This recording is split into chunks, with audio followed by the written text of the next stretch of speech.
سلام دوستان، خیلی خوش اومدید به کانال سایکیبام و بخش 4 از سلسله جلسات کتابخوانی.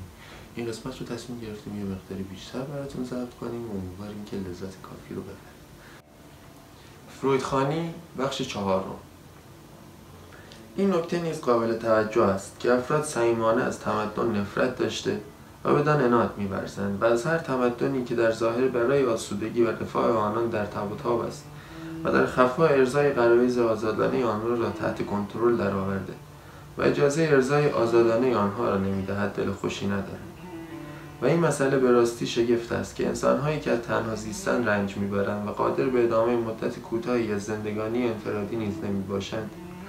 چگونه بر علیه تمدن که تمام راه‌ها و مبادی و اصول زندگی‌های دست جمعی و گروهی را برای آنان فراهم آورده است شکوه و شکایت می‌کنند. پس بر این مبنا مشاهده می‌نماییم که تمدن در حیات بشری دو نقش را عهده‌دار است. از سوی تمایلات و غرایز بشری را محدود و بی‌ترضیه می‌سازد و از سوی دیگر از این محدودیت و جلوگیری به نفع بشریت و اجتماع سود می‌جوید. پس لازم است تا این نکته به واسطه سودش برای بشریت حفظ شده و آن از تجاوز افراد نگهداری و حفظ کند. اصولاً بشریت خود به صیانت و نگهداری تمدن سخت ایمان دارد و تشکیلات اداری، سازمان‌های اجتماعی و آموزشی و جایگاه‌های تربیتی و وضع قوانین و به وجود آوردن عده‌ای برای اجرای این قوانین با تحمل مخارج گزاف جز این منظور چیزی نمی‌تواند.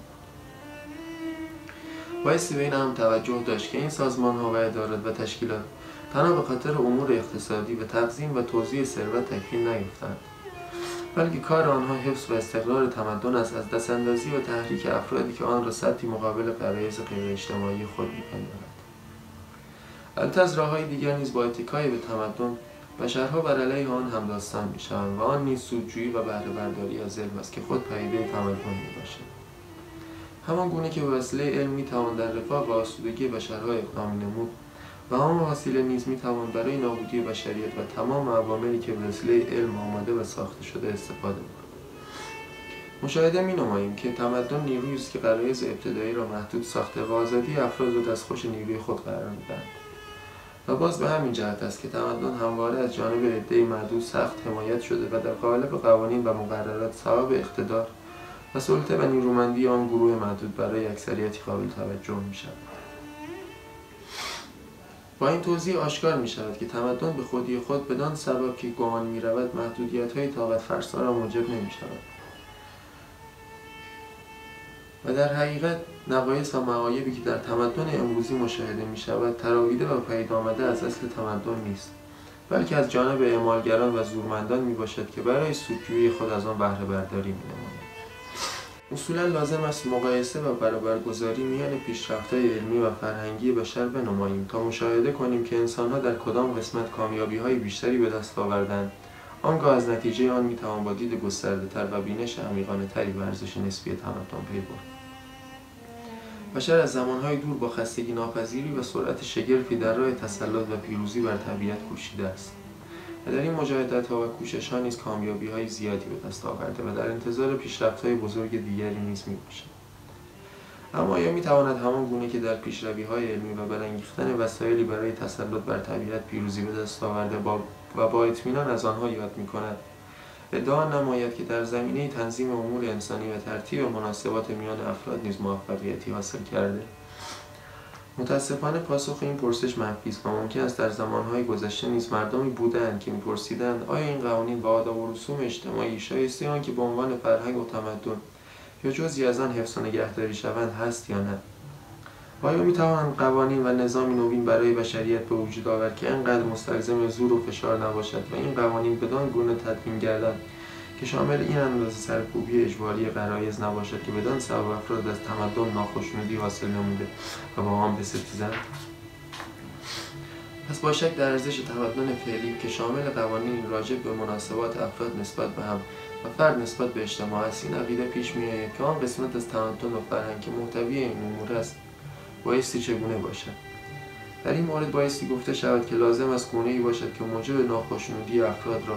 از لحاظ ارضای غرایز فراهم نیاورد و طوری باشد که مردم با رضایت از تمدن و گردن نهادن صادقانه آن به فعالیت و تکاپو بپردازند. چون با وجود تمدنی که متضمن سرکوبی سخت غرایز و امیال افراد باشد، کشمکش‌های درونی و بیماری‌های روانی و حس عصیان و طغیان رایج می‌گردد و بالنتیجه علم پیشرفتی حاصل نمی‌کند. لیکن در صورت وجود نوعی تمدن با قوانین آزادتر برای غرایز افراد، انسان‌ها با آسودگی و راحتی می‌توانند نیرو و هم خود را یکسره مصروف بر وسیله انگیزی برای تسلط بر طبیعت بنمایند. البته این عقیده دیگر شامل عصر طلایی است و قبول تثبیت چنین وضعی در زمان بسیار دوری نیز مورد تردید میباشد. با مشاهده اوضاع و احوال کنونی این عقیده به وجود میآید که همین تمدن فعلی نیز بایستی به وسیله زور و اعمال قدرت و اصل جلوگیری از غرایز تحکیم شود و حتی نمیتوان باور داشت که پس از پایان قدرت و نحوه زورگویی اکثریت افراد با رضای خاطر و صادقانه حاضر شوند برای پیشرفت تمدن و تسلط به طبیعت با فدا نمودن سهمی از غرایز خود همکاری کنند. در این باره من عقیده دارم که بایستی برتری و توافق غریزه مرگ و تمایلات مخرب ضد اجتماعی و ضد بشری افراد را از نظر دور نداشت، چون این تمایلات در برخی از افراد آنسان تحریک کننده و نیرومند میباشند که قادرند مشی و روش سلوک آنان در اجتماع را معین کنند. ممکن است بعداً با دخالت ندادن عوامل روانی درباره تمدن از این پدیده اساسی چنین بیاندیشیم که تمدن عبارت است از مهار نمودن نیروهای سرکش و نافرمان طبیعت و بر اثر آن دست یافتن به ثروت‌ها و منابع طبیعی. البته بایستی بین هم توجه داشت که یکی از عوامل انحطاط و فروکوفتگی تمدن همان ناتوانی بشری در برابر طبیعت میباشد. لیکن با دستیازی بر نیروهای سرکش طبیعت و به یاری افزارها و ثروت‌های به دست آمده خطر انهدام و فروافتادگی تمدن نیز لازم است از میان برخیزد. اما اکنون با بینش عینی و تجربی که تسلط بشر بر طبیعت به دست آورده‌ایم مشاهده می‌کنیم که این مهار نمودن و رام کردن طبیعت و ثروت‌اندوزی‌های شگرف بشری نه بر آنکه خطر انهدام تمدن را تقلیل نداده، بلکه هر لحظه انتظار از بین رفتن و در هم ریختن آن را نیز فراهم کرده است. با این وصف چنین به نظر می‌رسد که از این عین‌بینی و تجربیات نتیجه بایستی گرفته و اهمیت روانی را نیز مورد کاوش و پژوهش قرار داد. چون عوامل روانی انهدام تمدن و علل ستیز افراد با آن به مراتب بیش از عوامل مادی میباشد و اصولاً به وجود آورندگان عوامل مادی نیز خود عوامل روانی محسوب می‌گردند. برای شناخت ماهیت و چگونگی عوامل یا عاملی روانی لازم است به محدودیت غرایز و فشار نسبت به تحریم امیال افراد از طرف اقلیت حاکم عدل توجه نماییم. اصولاً مورد اصلی و اساسی که امروزه به شکل سؤالی برابر بشریت پیدا آمده است این است که آیا بشر خواهد توانست و توفیقمند خواهد شد که در برابر میدان بسته غرایز و ممنوعیت‌های طاقت فرسا و حادی که برای تمایلات افراد موجود است تسهیلات بیشتر و قلمرو ارضای وسیع‌تری فراهم آورد؟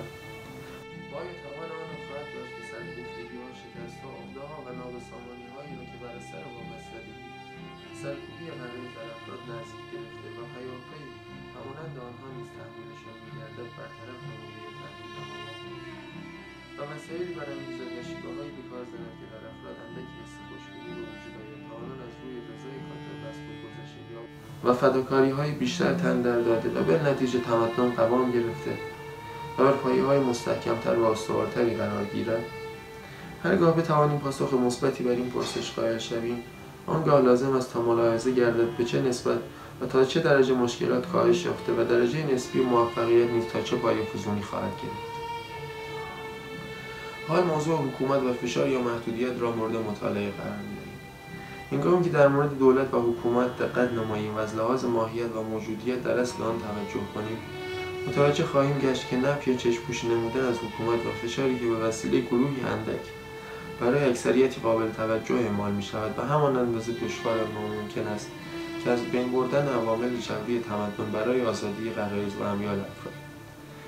قبل از اینکه هر گونه نظری درباره این مسئله ابراز نماییم و این راجع به عدم وجود دولت و فشار حکومت بیاندیشیم لازم است درباره ماهیت افراد به تفکر و درست اندیشی بپردازیم و بر همین مبنا است متوجه می‌شویم اکثریت مردم تنبل، بیهوش و سخت در سیطره نیرو و قدرت امیال مخرب و ناخودآگاه خود قرار دارند و به هیچ روی یا قادر نیستند امیال و هوای نفسانی خود را کنترل کنند و یا توانمندند و نمی‌خواهند. از سوی دیگر نمی‌توان با نمودن مضار و زیان‌های بی‌بندوباری در مورد امیال و هواهای نفسانی لزوم خودداری و خویشتن‌گیری را برای استقرار نظم اجتماعی و تمدن با آنها فهمانید. نکته دیگر که به موجب آن نمیتوان اصالت دولت را نادیده انگاشت، این که افراد ما بین خود اعمال ناشایست و کارهای ممنوع شده را نادیده انگاشته و هر یک برای آزادی بیشتر خود خلافکاری‌های دیگران را دیده پوشی می‌کند. پس اداره امور و محدود نمودن صحیح افراد و غرایزشان چگونه باید باشد و اصولا رهبران و پیشوایانی که در رأس حکومت قرار می‌گیرند وظیفه‌شان چیست؟ هر پیشوا و رهبری قبل از هر چیز لازمه مثبت بودن وجود و موجودیتش نفوذ راستین و نمونه بودن او خواهد. پیشوا بایستی بدان سان باشد که به عنوان نمونه و الگویی از لحاظ اخلاق و رفتار و آداب و قدرت خویشتن‌داری میان گروه و افراد پذیرفته شود. رهبر و پیشوا با قدرت معنوی و نفوذ شخصیت مذهبی که دارد میتواند بدون توسل به جبر و زور و اعمال قدرت‌های تحریک کننده مردم را برانگیزاند تا خویشتن‌داری را شعار قرار داده و با رضایت خاطر و نوعی تسلی و شادی از خودگذشتگی‌ها و فداکاری‌هایی در راه تمدن و جامعه متحمل شوند. و البته این از خودگذشتگی‌ها و فداکاری‌ها میباشد که ضامن استقلال و استواری تمدن می‌گردد. مسئله پیشوا و وظایف و حدود کار او سرانجام نحوه و چگونگی وجه و اقتدار او میباشد که درجه بقا و قوام تمدنی را معلوم و آشکار می‌سازد. کامیابی پیشوا و رهبر آنگاهی است که به شکل کاملی بر کار خود مسلط بوده و دارای اراده‌ای خلل‌ناپذیر و دیدی واقع بین باشد. اصولا لازم است رهبر دارای حس پیشبینی و تشخیص نیازمندی‌ها و حوایج ضروری اجتماعی باشد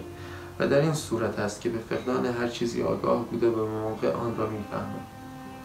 از شرایط لازم دیگر که هر پیشوایی بایستی واجد آن باشد، تسلط بر نفس و خویشتن‌داری است.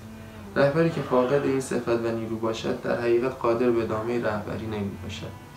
بلکه بایستی به امیال و غرایز خویشتن مسلط بوده و نمونه‌ای باشد که انتقاد و خرده‌گیری درش راه نداشته باشد. هر پیشوایی هرگاه تا این حدود پیش رود میتوان گفت که موفقیتی به دست آورده. فرویدخوانی، پایان بخش 4.